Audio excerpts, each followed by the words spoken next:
most people judge the emotional relationship based on the external vital nature. They have built-in expectations, many of them conditioned by the social norms within which they are living. Media reinforces the stereotypes of what these emotions are. The ideal of romanticized love, for example, is one that drives much of the social expectation and interaction that takes place in modern Western society.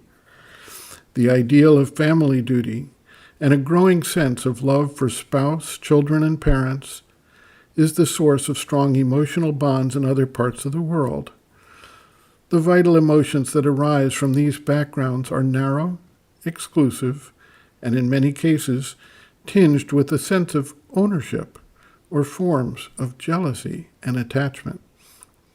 They tend to create a separation between the inner circle involved in that relationship and everyone else outside.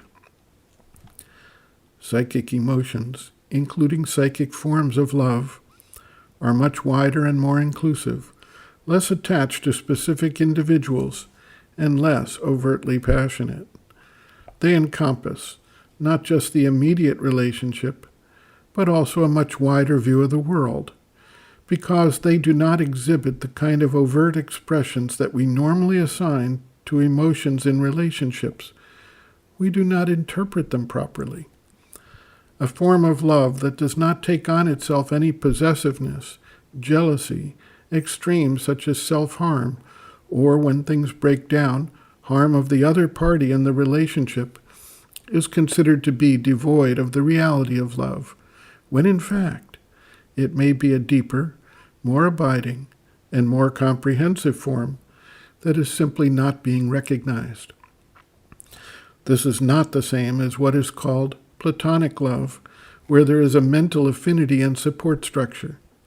Rather, it is based on a psychic emotion and a deep connection that has its own rhythm and justification.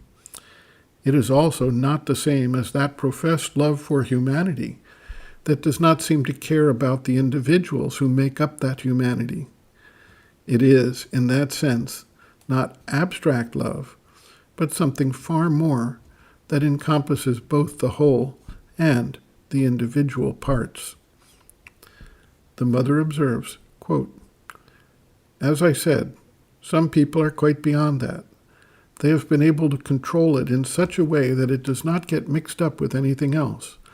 They have in themselves this psychic love which is full of self-forgetfulness, self-giving, compassion, generosity, nobility of life, and is a great power of identification. So most of these people think they are cold or indifferent. They are very nice people, you see, but they do not love. And sometimes they themselves do not know. I have known people who thought they had no love because they didn't have this vital vibration. Usually, when people speak of emotions, they are speaking of vital emotions.